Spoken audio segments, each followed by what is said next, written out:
بسم الله الرحمن الرحيم. السلام عليكم ورحمة الله وبركاته.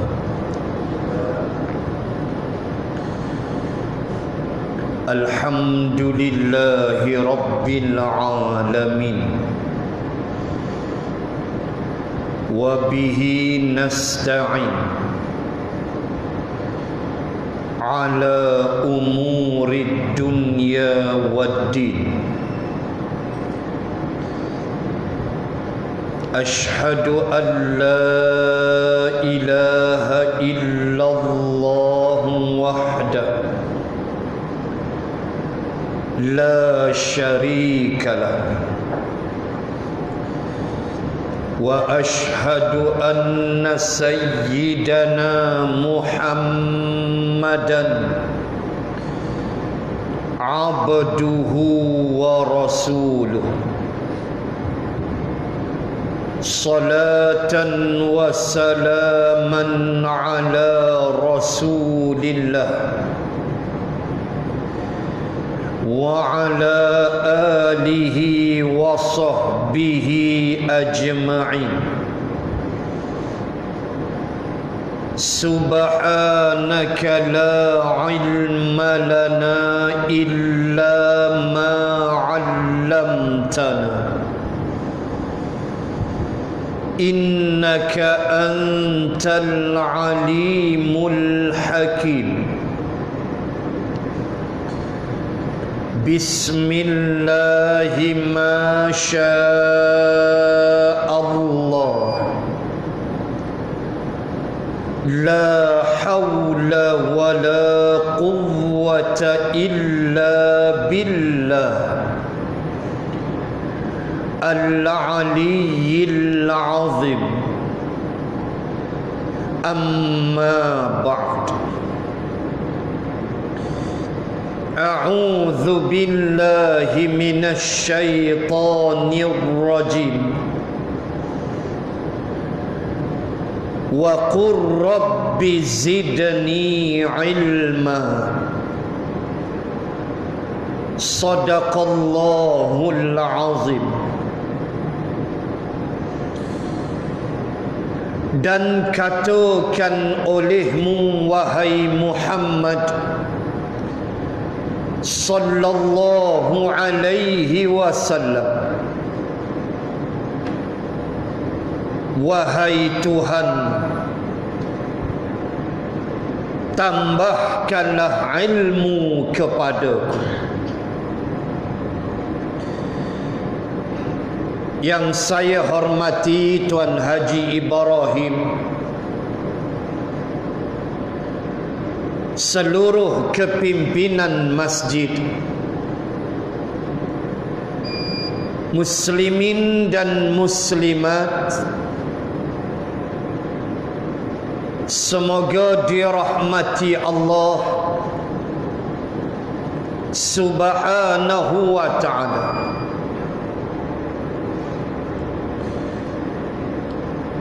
Di antara golongan manusia yang diperintahkan oleh Allah dan Rasul untuk kita jadikan mereka itu ikutan kita, antaranya ialah para sahabat Nabi sallallahu alaihi wasallam. Golongan manusia yang mendapat tarbiyah secara langsung daripada Rasulullah. Sebab itu Rasulullah bersabda di dalam sebuah hadis, "Mathalu ashabi mathalun nujum, man iqtada bi syai'in minha tada." Rasulullah sallallahu alaihi wasallam telah bersabda, "Mathalu ashabi mathalun nujum." Perumpamaan sahabat aku adalah seperti bintang-bintang di langit. Sahabat-sahabat aku, kata Nabi, laksana bintang di langit. Man iqtada bi syai'in minha ihtada. Siapa-siapa di antara kamu yang mengikut salah seorang sahabat aku, kita ikut seorang ya. Kalau lebih lagi bagus. Kita ikut seorang saja sahabat Nabi. Nabi kata minha tada. Dia mendapat hidayah petunjuk. Malam ni kita nak jenguk-jenguk sikit para sahabat. Dan saya nak sentuh sikit dalam ribuan para sahabat. Saya nak sentuh sedikit dan ambil jadikan pengajaran. Sahabat-sahabat Rasulullah sallallahu alaihi wasallam yang nama-nama mereka mula dengan Abdullah. Nak ambil 2-3 orang, ambil pengajaran.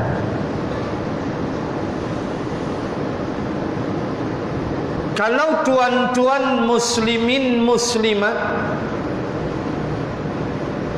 menziarahi bandar Taif, umrah kabarnya nak buka balik dengan prosedur SOP yang ketat. Negara-negara terpilih sahaja, kata Arab Saudi, yang akan dipanggil, itu pun dengan jumlah jamaah yang terhad. Dan saya yakin Malaysia terpilih. Apatah lagi kita disebut oleh WHO, PBB sebagai negara yang dikira hebat menangani COVID-19. Alhamdulillah. Walaupun kes agak meningkat kebelakangan ini. Hari ini saja 260 kes. Satu saja warga negara asing kes import 259 tempatan. Dan sudah tentulah Sabah, kluster Tembok dan Kedah hari ini 88 kes. Juga daripada kluster Tembok penjara Al-Ustaz. Kluster Sungai clear. Kluster Telaga alhamdulillah tak ada tambahan kes. Belah-belah Tembok, belah penjara Al-Ustaz pula berjangkit pula. Allah, na'udzubillahi min zalik. Ala kulli hal, kita boleh kontrol, alhamdulillah. Dan saya yakin Malaysia terpilih untuk menunaikan umrah biiznillah. Dan kalau ada rezeki pergi ziarah bandar Taif, saya nak mulakan, kita nak ambil pengajaran. Sahabat Rasulullah sallallahu alaihi wasallam yang maqam dia di Taif, di sebuah masjid Masjid tu nama dia,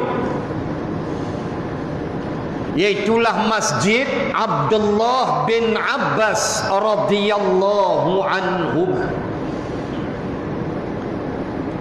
Bukan sekadar sahabat Rasulullah, tetapi di kalangan Bani Hashim, sepupu Rasulullah sallallahu alaihi wasallam. Tuan-tuan boleh ziarah Masjid Ibnu Abbas di tengah-tengah bandar Taif. Arah kiblat masjid itu ada termasuk makam Ibnu Abbas, bersamanya ialah 12 orang syuhada yang dikebumikan di situ selesai peperangan Hunain. Peperangan Hunain berlaku selepas Fathul Makkah, selepas pembukaan kota Makkah. Berlakulah peperangan Hunain di lembah Hunain apabila puak Hawazin dan Thaqif di bawah pimpinan Malik bin Auf mengangkat senjata memerangi Rasulullah, enggan memeluk Islam. Panjang cerita perang Hunain. Nak sebut 12 syuhada dikebumikan di situ, tepi jalan, masjid tu tepi jalan. Turut bersama di situ ialah Ibnu Abbas radhiyallahu anhum, seorang sahabat yang paling hebat dalam ilmu menafsir Al-Quran. Allahu Akbar. Dia tengok saja ayat Quran, dia tahu waktu ni turun Nabi tengah buat apa. Tu dia Ibnu Abbas. Ayat ni turun pagi ke tengah hari ke malam. Itulah ilmu Ibnu Abbas, penafsir Quran yang paling hebat di kalangan sahabat. Paling hebat ilmu faraid, tak boleh lawan. Pakar ilmu faraid ialah Sayyidatina Aisyah radhiyallahu anha, isteri Rasulullah. Tu pakar ilmu faraid. Allahu Akbar, hebatnya mereka. Sahabat yang paling handsome, sampai riwayat sebut kalau Jibril jadi manusia, jadi lelaki, wajah Jibril tu mesti wajah sahabat tu. Bukalah hadis mana tu. Ulama bahas kenapa Allah izinkan wajah Jibril bila jadi manusia, Jibril wajah dia wajah sahabat tu. Sebab dialah sahabat yang paling handsome di kalangan sahabat. Itulah Dilyah Al-Kalbi. Sahabat nama Dilyah Al-Kalbi, sahabat yang paling handsome di kalangan sahabat. Maka kalau Jibril jadi manusia, muka dia muka Dilyah. Allahu Akbar. Itu yang pernah riwayat yang sahih, seorang sahabat melintah tepi rumah Nabi, dia jenguk, dia tengok Nabi tengah menyembang dengan Dilyah Al-Kalbi. Tengok, oh tak apalah, dia kata sembang dengan Dilyah. Lalu dia pun keluar. Dia jumpa Dilyah kat luar masjid. Tadi nampak dah, ni jumpa Dilyah dekat luar masjid. Tadi baru jasad nampak dengan Nabi dalam rumah Nabi. Kalau Melayu, berupalah hantu raya. Kan? Tu Melayu. Dia kira tu raya. Lalu sahabat ni tanya, hai, tadi hang duduk dalam nimbang dengan Nabi. Diliah kata, aku duduk tani, mana dalam mana pula. Lalu bila mengadu kat Nabi, Nabi senyum. Nabi kata, hak tu Jibril. Allahu Akbar. So Jibril, dia akan menyerupai wajah dia Dilyah Al-Kalbi. Sebab Dilyah lah paling handsome sekali di kalangan sahabat. Dan tentulah malaikat, bila kait dengan malaikat mesti cantik, indah. Bila kait dengan syaitan mesti hodoh, jelek, keji. Itu syaitan. Dan kita tengok perangai orang jahat, kita kata ke dia, hang ni huduh perangai macam iblis. Lalu itulah kalam kita, hang ni macam setan perangai. Ada kita kata, hang ni macam malaikat huduh perangai. Tak ada pasal. Malaikat aja baik, indah. Iblis tak elok. Baik. Poin pertama malam. Sahabat yang pertama kita nak sentuh malam ni di kalangan Abdullah ialah Abdullah bin Abbas. Apa pengajaran saya nak pecah malam ni? Persoalannya, kenapa Abdullah bin Abbas radhiyallahu anhuma, ayah dia abang kepada ayah Nabi Abdullah, kenapa Ibnu Abbas ketika mana dia sedang sakit, nazak sakit, sakratul maut. Ingat Allah pesan dalam surah Qaf, wajaat sakratul maut bil haqq. Ayat berapa tu? 19 surah Qaf. Allah kata, apa tunggu? Ja'at sakratul maut bil haqq. Mabuk mati, Quran sebut, Allah kata sakratul maut daripada kalimah sukara. Sukara makna mabuk. Kita kata nazak, bukan nazak, bukan hamzah, ain, nazak. Nazak makna cabut, makna roh tu nak dicabut.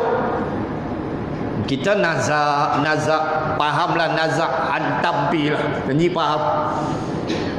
Macam mana kawan kita tu? Nak mampu lah, tu lagi teruk. Nazak tu kira boleh kira lagi. Muhammad dah nak mampu, terajang pungkok jawab. Kasak bahasa. Tuan-tuan, waktu dia sakratul maut, sahabat jumpa dia, wahai sepupu Rasul yang mulia, kami bercadang, lepas engkau habis nyawa ni, meninggal, cakap direct lah, tak ada selindung-selindung. Lepas engkau meninggal ni, kami nak bawa engkau tanam di Baqi', perkuburan Baqi' di Madinatul Munawwarah, bumi Baqi' yang mulia, yang Rasulullah pernah bersabda, demi Allah, aku akan berdiri di hadapan Allah pada hari kiamat untuk memberi syafaat kepada penghuni Baqi'. Allah, untungnya orang yang dikebumikan di Baqi'. Atau kami ustaz meninggal tanam kampung Alma mana, tak ada apa. Dak, jangan lagu tu. Hang ikut Nabi, hang dapat syafaat, don't worry punya. Cuma Nabi nak buat istimewanya tanah Baqi' tu hatu. Hang ikut Islam, hang ikut Rasul, tanah mana pun selamat insya-Allah, don't worry. Lalu sahabat kata, kami nak bawa engkau tanam di Baqi'. Tuan-tuan muslimin muslimat, Apa jawapan dia? Kalau Melayu lah, ni hang ninggai lagi kami nak tanam belah kampung kan, mesti marah ni. Empa ni doa lah aku panjang umur, dia ingat aku mati awal. Tu kalau Melayu. Sahabat sahabat cakap direct, engkau meninggal saja kami akan kebumikan engkau di Baqi'. Jauh tu daripada Taif nak pergi Madinah, jauh. Adalah cara sahabat nak bawa. Apa jawapan Ibnu Abbas? Ni pengajaran pertama malam ni. Jawapan Ibnu Abbas ialah, jangan tanam aku di Baqi'. Kerana sesungguhnya anak si Abbas ini tidak layak untuk bersama dengan sahabat-sahabat yang mulia di Baqi'. Aku ni tak layak. Siapalah aku nak duduk sekali dengan sahabat yang mulia di Baqi'. Tak payah, tanam aku di sini. Allahu Akbar, tuan-tuan. Apa saya nak petik pengajaran pertama? Sikap tawadhu', merendah diri. Rasa diri ni tak ada apa, ya Allah, ya Tuhan. Walhal Ibnu Abbas pintu ilmu, gedung ilmu. Anak murid dia Imam Mujahid, anak murid dia Imam Hasan Al-Basri. Hebat-hebat tabi'in yang hebat. Tapi dia kata, saya ni tak layak duduk di Baqi'. Tanam saja saya di sini. Itu tanah perkuburan orang hebat-hebat. Siapalah saya? Ibnu Abbas mengajar kita supaya kita merasakan kita ni tak ada apa, tuan-tuan, melainkan rahmat dan kasih sayang Allah aja. Saduk belagak hidup. Jangan rasa hebat.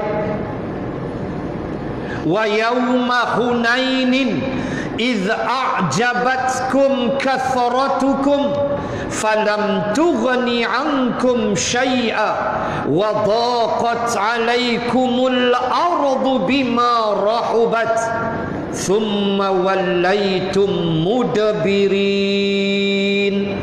At-Taubah, Surah At-Taubah ayat 25. Tengok Allah punya marah.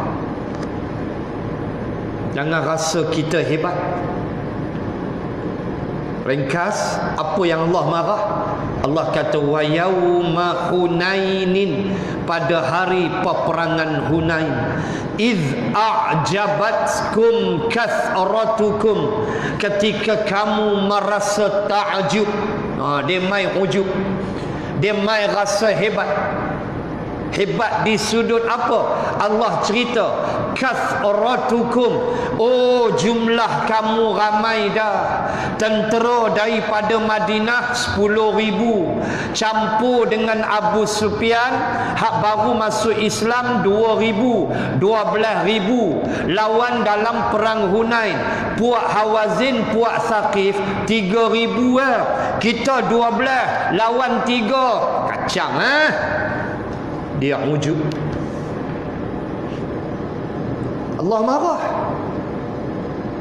Allah pukul sahabat di peringkat awal peperangan Hunain, berterabur. Panjang cerita. Nak sebut Allah benci sifat wujud. Allah tak suka sifat membangga diri, merasakan kita hebat. Dak, Ibnu Abbas kata bahawa sesungguhnya aku tidak layak di Baqi'. Aku tak layak. Tanamlah aku di sini. Tu bumi orang hebat-hebat. Siapalah aku? Allahu Akbar. Tuan-tuan, kita jangan rasa hebat. Kita jangan rasa kita ni hebat sungguhlah dengan pangkat, dengan ilmu, dengan kekuatan, dengan kebesaran. Jangan. Tak ada apa kita melainkan rahmat dan kasih sayang Allah. Itulah hidup kita. Dan Allah boleh cabut bila-bila saja. Yang kita rasa hebat tu, Allah boleh ambil bila-bila. Jangan duk belagak dengan Allah. Itu yang pertama. Abdullah bin Abbas radhiyallahu anhumah. Siapa lagi? Abdullah yang kedua, yang sempat kalau boleh waktu PKPP saya sentuh sikit. Abdullah bin Amru bin Al-As. Oh, dia ni hebat. Apa special? Abdullah bin Amru bin Al-As, anak kepada Gubernur Mesir Amru bin Al-As radhiyallahu anhu. Sayyidina Amru bin Al-As masuk Islam tahun 7 Hijrah. Lewat sikit. Hari yang sama dengan Sayyidina Khalid ibn Walid. Hari yang sama, dua-dua sama menghadap Nabi masuk Islam tahun 7 Hijrah. Dia ada anak nama Abdullah. Abdullah bin Amru bin Al-As. Apa kehebatan dia? Amalan dia tak usah cakap lah. Amalan dia tak usah cakap. Malu kita nak sembang amalan dia. Satu hari, kata Mahmud Al-Misri dalam kitabnya Ashabur Rasul, satu hari Abdullah bin Amru bin Al-As radhiyallahu anhuma menyembang, bersembang-sembang dengan Rasulullah di dalam rumah Nabi. Dia budak, umur jarak dengan Nabi 40 tahun. Sebab tu dia tidak masuk perang Badar. Dia tak masuk perang Uhud sebab budak lagi. Perang Ahzab baru dia masuk. Dia menyembang dengan Rasulullah. Tengah-tengah dia sembang dengan Nabi sallallahu alaihi wasallam. Tiba-tiba Rasulullah kata ke dia, "Ya Abdullah, tahu tak siapa yang bersama kita sekarang?" Abdullah bin Amru bin Al-As jawab, "Ya Rasulullah, kita berdua." Dia tengok fizikal dia, kita berdua aja. Jawab Rasulullah sallallahu alaihi wasallam, "Dah." Nabi kata, "Ni Jibril ada tepi ni." Allahu Akbar. Jibril tu ada. Abdullah tak nampak.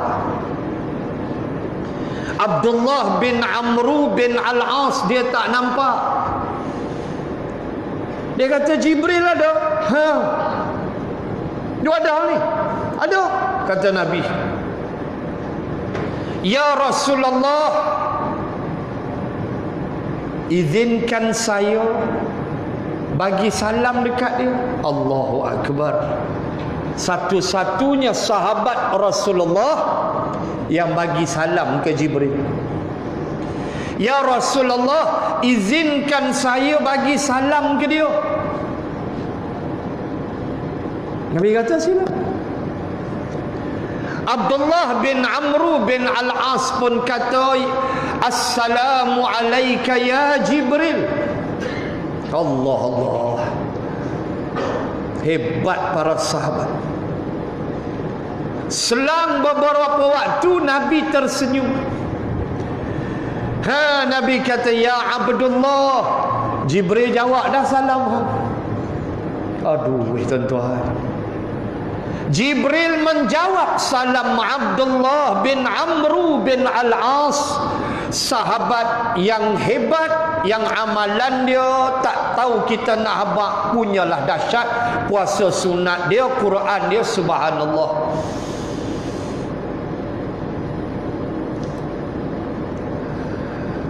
Seorang lagi Abdullah bin Umar Al-Khattab. Itu saya kata kalau belajar hadis, baca matan hadis, jaga elok. Di sana ada an Abdillah ibni Amru, di sana ada an Abdillah ibni Umar. Jangan terbalik. Tengok betul-betul baris. Abdullah bin Umar Al-Khattab radhiyallahu anhu. Ini orang-orang yang jumpa Nabi, yang bersama dengan Nabi. Ada seorang di Makkah, nama dia Amru bin Zaid bin Nufail. Amru bin Zaid bin Nufail sepupu Saidina Umar. Sepupu, ayah dua beradik. Al-Khattab bin Nufail, Zaid bin Nufail. Amru bin Zaid bin Nufail adalah sepupu Sayyidina Umar. Cerita apa? Cerita dia duk menyimbang dengan Nabi. Waktu tu Nabi belum jadi Rasul. Dia ni orang baik. Dia menyimbang dengan Nabi. Amru bin Nufail bin Zaid bin Nufail. Dia kata apa kat Nabi? Dia kata, aku ni duk tunggu Rasul akhir zaman ni tak muncul-muncul lagi. Duk menyimbang dengan Nabi. Waktu tu Nabi belum jadi Rasul. Aku duk dengar mereka duk menyimbang, dia rajin duk musafir, menyimbang dengan ahlul kitab, orang Madinah. Orang niaga. Jumpa kawan ramai. Tu aku duk sembang dengan mereka duk kata Rasul akhir zaman tu dia nak mai tapi tak tahu siapa, tak tahu. Wah, depan dia Rasul. Sampailah Amru bin Zaid bin Nufail nak meninggal dunia.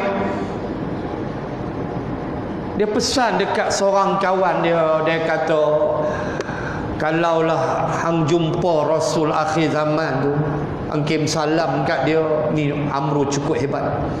Engkim salam dekat dia, hang minta dia doa ampunkanlah dosa. Sahabat ni dia teringat cerita ni, jumpa Rasulullah. Rasulullah mendoakan untuk Amru bin Zaid bin Nufail. Dia tak sempat. Wahan Nabi depan dia. Allahu Akbar. Waktu tu Nabi belum jadi Rasul. Tapi dia tak sempat. Nak menyembang dengan Nabi, kedai kopi menyembang. Nabi gitu. Nabi pun tidak tahu bahawa dia akan jadi Rasul. Nabi tak tahu. Nabi mana sangka Jibril nak mai Gua Hira. Nabi tak pernah fikir benda tu. Tu dia duduk. Ni sahabat punya beruntung. Maka Abdullah bin Umar Al-Khattab, apa kita nak ambil? Satu hari Abdullah bin Umar Al-Khattab telah bermimpi melawat neraka. Tu dia. Abdullah bin Umar ni, ya Allah, ibadah cukup kuat, sahabat salawan. Dalam mimpi dia dibawa oleh dua orang lelaki melawat neraka. Dengan api, dengan tak tahu nak habaq neraka.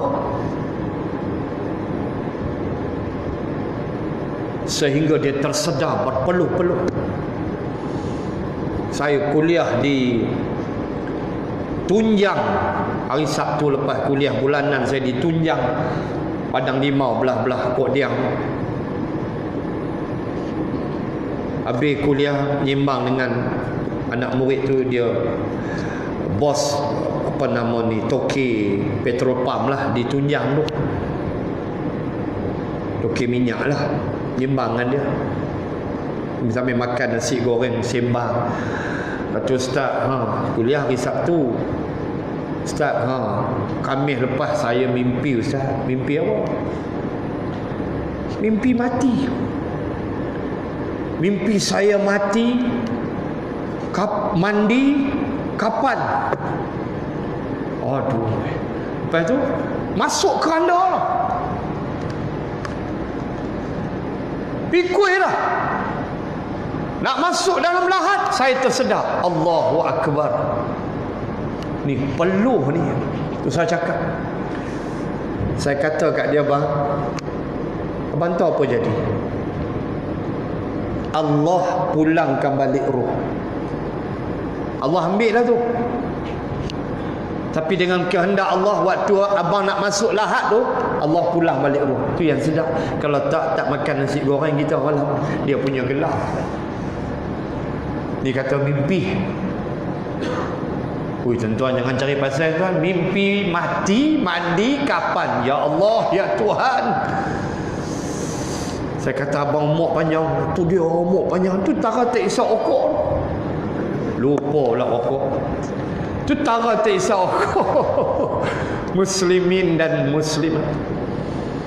Abdullah bin Umar Al-Khattab mimpi pi jemuk neraka, melawat neraka, sedap-sedap penuh. Menggigil-gigil badan. Pergilah bertemu Nabi sallallahu alaihi wasallam, sembang dengan Nabi, cerita dengan Nabi, ya Rasulullah, saya mimpi bagian. Tengok neraka apa semua. Apa Nabi jawab? Apa jawapan respon Nabi? Lebih kurang maksud Nabi sebut, hang ni jenis malas semayang malam tu lah. Dan tengok sahabat tahajud maksudnya. Semayang malam ni, isyak ni, semayang isyak tu kira semayang malam lah. Ba'diyah isyak tu semayang malam lah. Tu kira semayang malam. Ni tahajud. Bangun tahajud. Wa minal laili fatahajjat bihi nafilatan lak. Suratul Isra. Dan sebahagian malam bangunlah solat tahajud sebagai nafilah, sebagai amalan tambahanmu dengan Allah. Kita bangkit pukul 3, kita semayang. Pukul 4 kita tidur balik. Boleh lagu tu? Boleh. Boleh, tak ada masalah. Bangun pukul 3, semayang, 3:30 tidur balik. Boleh. Tidak sedap pukul 10 pagi. Itu nak mampu subuh gajah jawabnya. Macam bangkit pukul 4, semayang, pukul 5 tidur balik. Boleh. Tidak sedap, confirm dah pukul 12. Cantiknya sambung terus subuh. Kita bangkit pukul 5. Semayang. Macam Ibnu Umar, macam Abdullah bin Umar. Abdullah bin Umar, dia ada maula, pembantu dia. Ya Allah, ya Tuhan, saya kata ni dia lah sahabat. Siapa pembantu Abdullah bin Umar? Imam Nafi'. Tuan-tuan masuk Baqi', masuk pagar Baqi', straight belah kiri. Belah kiri tu Imam Malik, sebelah dia Imam Nafi'. Siapa dia Imam Nafi'?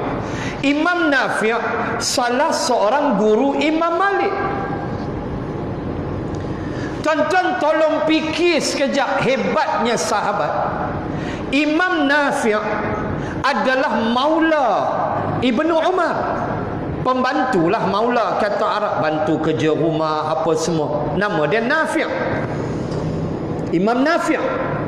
Dia ni salah seorang guru Imam Malik. Bayang. Macam boleh bayang tak hebat sahabat? Tara Imam Nafi' tu maula Umar, Imam Nafi' pun jadi guru Imam Malik. Habis anak abang sahabat. Allah. Ibnu Umar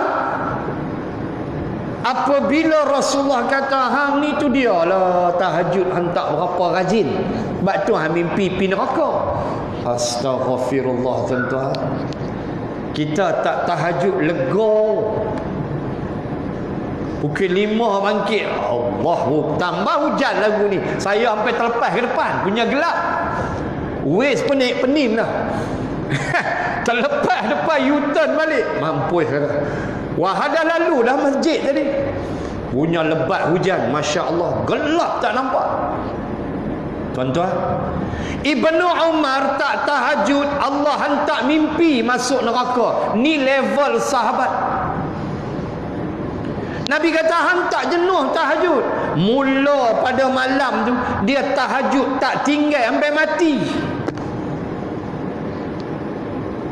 Kalau boleh kita tiru macam Ibnu Umar, macam Abdullah bin Umar, dia tahajud sampai habis dekat nak subuh. Walaupun boleh macam kita buat, saya sebut tadi, ketiga bangun, keempat tidur balik, boleh janji tahajud. Tapi cantiknya kita bangun katalah 4:30, ibadah sampai subuh. Ibnu Umar, dia akan tanya maula dia Nafi', Imam Nafi'. Dia kata masuk dekat subuh dah kah? Dia tanya Imam Nafi'. Imam Nafi' kata lambat lagi, setengah jam lagi. Baik, dia pun semayang. Ni cara Abdullah bin Umar. Dia pun semayang sunat apa semua. Lepas tu dia tanya, masuk dah kah? Subuh dekat dah? Imam Nafi' jawab, kita katakan lebih kurang okey 10 minit lagi. Kita kata begitulah, dekat 10 minit lagi. Maka Abdullah bin Umar akan mula beristighfar dengan lafaz astaghfirullahal azim, astaghfirullahal azim, astaghfirullahal azim sampai masuk subuh. Itu cara tahajud Ibnu Umar. Allahu Akbar. Kita 10 minit lagi nak subuh, nak rokok lah. Tak lagi payah lagi masuk subuh, tak boleh nak rokok dah. Nak rokok dulu.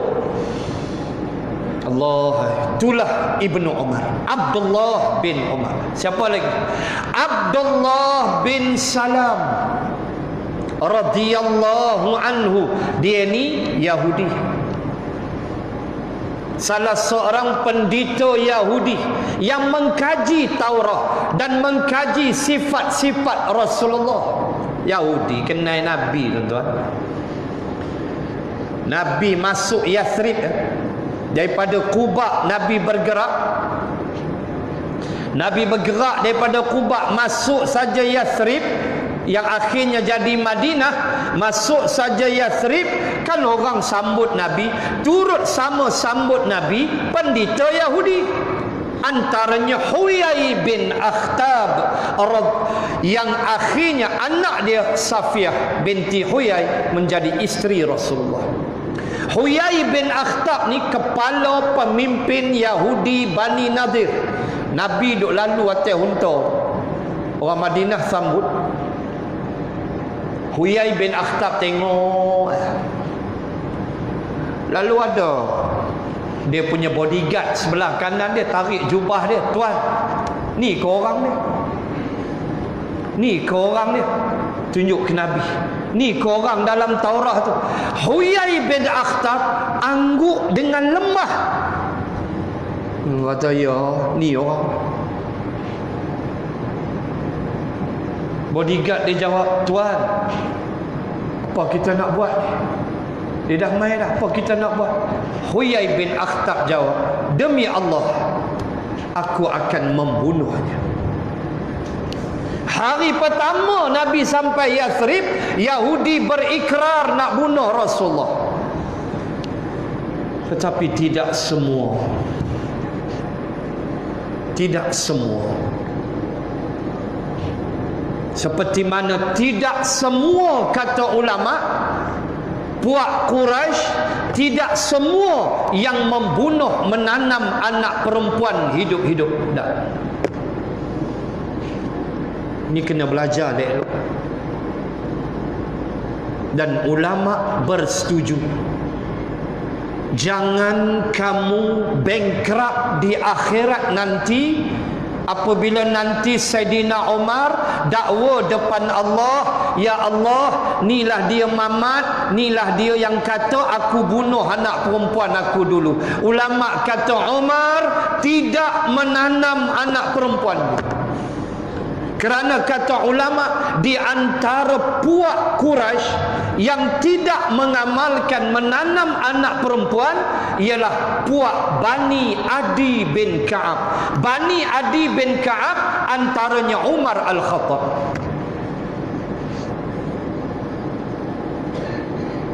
Jangan sampai Sayyidina Umar tuntut di akhirat.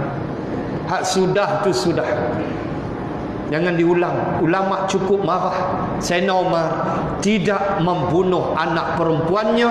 Itu adalah propaganda Syiah untuk memburukkan Umar Al-Khattab. Syiah kan meluat dengan Umar. Minta ampun dengan Allah, bertaubat kepada Allah. Oh, ada ustaz sebut dalam kitab. Kalau kamu percaya juga, kamu jawablah dengan Allah di hari akhirat. Nanti Sayyidina Umar minta dekat kamu pahala, kamu bayarlah. Saya jawab yang tu. Sebab kita rojok dah, profesor-profesor universiti kita rojok dah, semua setuju Umar tidak membunuh anaknya Hafsah. Hafsah tu isteri Rasulullah, Hafsah tu anak sulung Umar. Dia bunuh apanya? Isteri Nabi. So, Bani Adi bin Ka'ab, geng Umar, Bani Adi bin Ka'ab di antara puak Quraisy yang tidak mengamalkan menanam anak perempuan. Tidak. Sebab tu saya lupa tadi tentang Amru bin Zaid tadi yang mati tak jumpa Nabi tu, yang dia menyembang dengan Nabi. Amru bin Zaid ni kata ulama, di antara kebaikan dia ialah bila ada puak nak tanam anak perempuan, dia sempat jumpa, dia abak dekat pak tu, tak payah tanam, buat mai aku ambil budak ni aku bela. Tu dia Amru bin Zaid bin Nufail. Dia bela budak tu. Kira rumah dia tu banyaklah macam nursery lah. Sampai terpaksa buat tanda lah, ni A, ni anak kawan, ni B. Bila dah besar 4-5 tahun, dia akan ambil budak ni, dia pulang balik ke ayah dia. Itulah perangai mulia Amru bin Zaid bin Nufail yang menyembang dengan Nabi, yang sebut aku menunggu-nunggu Rasul akhir zaman, yang dia tak sedar Nabi itu depan dia. Dan bila dia wafat, Nabi doa untuk dia. Dia dia seorang saja yang ambil baby belum besar, dia pulang balik. Ni anak hang yang anak tanam dulu kan, ni anak perempuan hang 5 tahun dah. Kalau anak bunuh dia, pulang kat aku balik. Ndak hang bela elok. Allahu Akbar, tuan-tuan. Ini kemuliaan Amru bin Zaid bin Nufail, sepupu Sayyidina Umar radhiyallahu anhu. Maka orang Yahudi begitu, tetapi tidak semua. Maka termasuk yang tidak semua itu Abdullah bin Salam radhiyallahu anhu, di mana Abdullah bin Salam, apa kita nak ambil pengajaran? Ketika mana Sayyidina Umar tanya dia, ya Abdullah, kamu ni masuk Islam macam mana? Maknanya apa yang trigger kamu untuk masuk Islam? Apa yang buat kamu masuk Islam? Dia jawab mudah.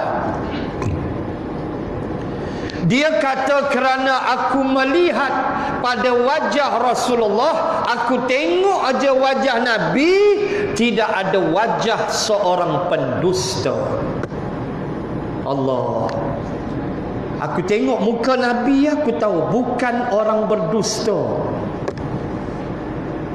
Macam nak bayang akhlak Nabi. Tengok muka tahu seorang yang hebat, seorang yang tidak akan berdusta, maka aku menerima Islam yang dia bawa. Apa pengajaran? Itulah Rasulullah. Tidak berdusta walau sepatah. Hatta dalam bergurau pun Nabi tidak berdusta. apabila Safiyah binti Abdul Muttalib, makciknya, datang ziarah dia di rumah. Safiyah dah tua waktu tu. Nyembang. Nabi kata, makcik, orang tua tak pergi syurga kan popular kan riwayat, orang tua tak pergi syurga. Tak ada Nabi nak sebut habis, Safiyah nyonyong lari teriak. Nabi panggil sahabat, kata hampir ligan makcik Ustaz. Abang kat dia, hak masuk syurga ni semua orang tua, semua orang muda, tak ada tua-tua dah. Lari awal. Bergurau Nabi tu, bergurau. Tapi bergurau dia cerita syurga. Sebab dalam syurga tak ada orang tua-tua, semua orang muda. Tak ada syurga jumpa kita bagus ni duk batuk je. Batuk lah, batuk Covid-nya tu. Betul kahak duk ujung tu. Tak ada dalam syurga, tak ada. Duk nikmat dalam syurga, duk dengar wa maizat minyak cat kapak, minta minyak cat kapak, suruh urut belakang, tua dah. Tak ada. Syurga semua muda lah. Kata Ibnu Abbas, wajah ahli syurga setiap waktu muda, setiap waktu muda. Tak tahu nak abak. Tak tahu nak abak lah. Kullama ruziqu minha min samaratir rizqa qalu hadzal ladzi ruziqna min qablu wa utubihi mutasyabiha. Ahli syurga makan buah-buahan, dia kata buah ni sama tu macam di dunia. Qablu wa utubihi mutasyabiha. Katalah dia makan durian. Bila ada hari buat main durian, katalah 5 ulas, dia tengok-tengok durian, dia kata sama macam kat dunia. Dia pun ambil ulas yang pertama, seulas durian, rasa durian. Dia pun ambil ulas yang kedua, durian, dia makan, rasa anggur. Dia pun ambil ulas ketiga, dia makan, rasa limau. Dia ambil ulas keempat, rasa pisang. Allahu Akbar. Sebiji durian, rasa lain-lain. Tu syurga. Dunia tak ada. Durian-durian tu buka-buka, kucing tidur bang, kucing tidur. Konja durian kan? Kepak-kepak cantik punya kucing tidur. Balik-balik gajah mampu. Ni dia ulat besar peninju. Cover cantik bawah. Allahu Rabbi. Syurga tak ada. Tak tahu nak apa. Makan anggur rasa durian, makan apple rasa anggur. Itu dia kata syurga. Orang muda semua. Safiyah lari awal, nangis nak cik Nabi. Tu Rasulullah bergurau pun syurga. Siapa lagi? Abdullah bin Abi Quhafah. Lah 8.45 berhenti. PKPP lagi marah MKN lagi. Dia dah bagi kuliah ni pun alhamdulillah. Dia bagi buka masjid ni pun alhamdulillah. Sabarlah sah. Saya tahu tuan-tuan tak selesa social distancing 1 meter. Kita memang tak, saya pun tak selesa. Tapi ketaatan kepada ulil amri wajib. Patuhlah. Sampai masa saya yakin insya-Allah, sabar sah. Orang bagi alasan, market boleh berimpit. Kapal terbang elok tak ada jauh-jauh pun, tak ada seorang duk celah sayap, seorang duk celah tingkap. Main-main masjid nak jauh-jauh. Apa ni? Ini sunnah WHO. Depa apa lagu tu? Depa kata ni sunnah WHO. Sabarlah. Sabar. Patuh pada ulil amri, hukum dia apa? Wajib. Kalau bantah berdosa tak? Berdosa. Sabar. Selesa ke tuan-tuan pakai topeng? Kita janggut dengan misebah topeng geli gelemat tu. Mai baca Fatihah jadi gatai. Ni tuan-tuan boleh, iyalah kena patuh. Tu cerita dia. Depa mesyuarat lah, depa lagi ilmu pada kita. Kita hak jenis seokok ni empat ikut sudahlah. Aku cakap banyak lah. Sunnah WHO lah macam-macam. Sabar.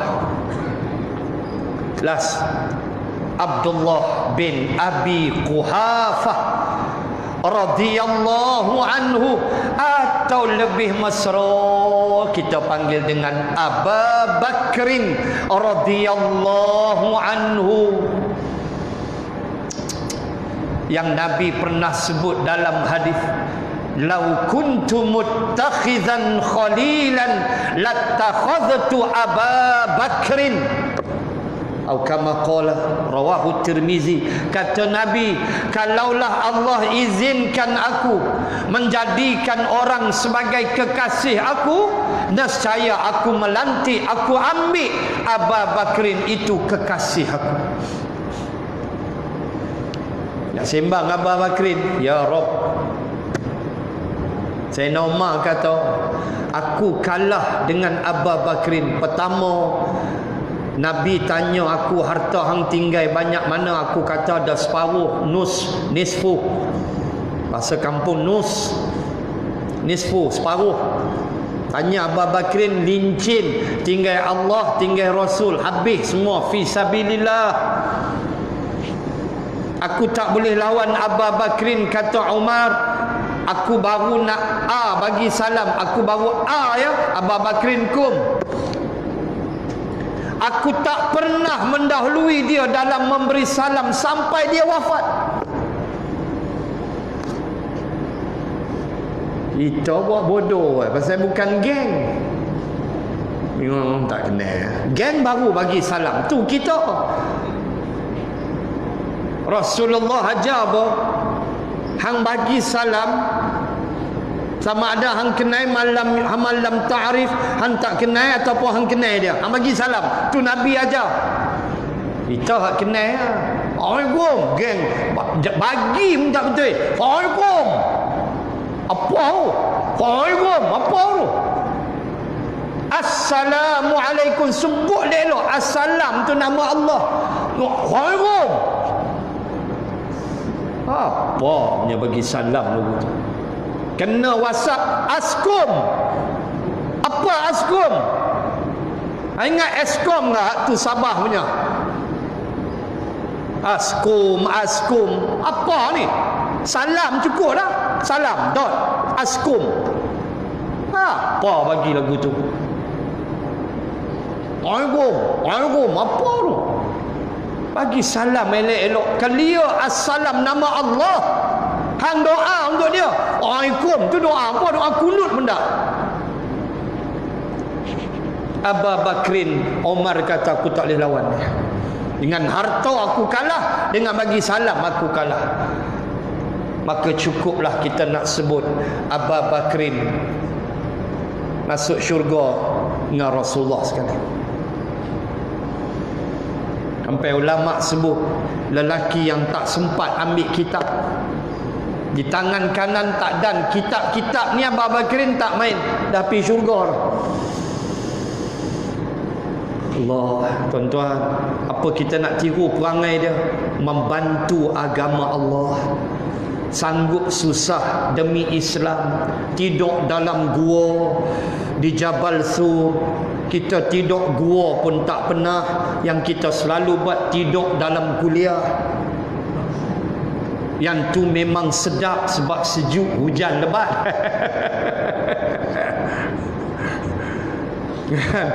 Payah tidur, insomnia, ampamai masjid mesti lena punya.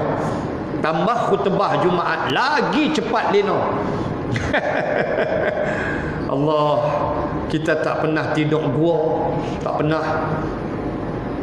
24 tahun saya berdakwah, 25 tahun tak pernah lagi tidur dalam gua. Tidur dalam kereta tu biasa. Allahu Akbar. Malu kita. Ala kulli hal, tuan-tuan muslimin muslimat, kesimpulan tu baru Abdullah, tak masuk lagi tu Abdullah bin Mas'ud, Abdullah bin Jahsy. Loh, yang tu lagi panjang. Apa yang saya nak buat istimbat hukum, ikutlah para sahabat, belajarlah kisah sahabat, belilah buku-buku tentang sahabat, bacalah dan jadikan pengajaran dalam hidup. Kerana ikut sahabat automatik ikut Rasulullah. Termasuklah kalau muslimatnya dengan isteri-isteri Rasulullah sallallahu alaihi wasallam yang membawa pengajaran kepada kita dunia dan akhirat. Sekadar itu dulu dalam musim PKPP ini. Semoga Allah memberikan kita kepahaman, keberkatan dan kasih sayangnya, dan mengangkat wabak COVID-19 dari bumi Malaysia ini khasnya dan dunia amnya. Amin ya rabbal alamin. Bismillahirrahmanirrahim. Alhamdulillahi rabbil alamin. Assalatu wassalam ala rasulillah wa ala alihi wa sahbihi ajma'in. Allahumma asrif anna hadzal bala wal waba ya arhamar rahimin. Allahumma zidna ilman warzuqna fahman. Allahumma rzuqna fahman nabiyyin wa hifzal mursalin. Allahumma ij'al jam'ana hadha jam'an marhuma wa tafarruqana min ba'dih tafarruqan ma'suma. Wa sallallahu ala rasulillah wa ala alihi wa sahbihi wa baraka wa sallam. Walhamdulillahi rabbil alamin. Subhanaka Allahumma wa bihamdik, nashhadu an la ilaha illa anta wa nastaghfiruka wa natubu ilaik. Wallahu a'lam. Assalamu alaikum warahmatullahi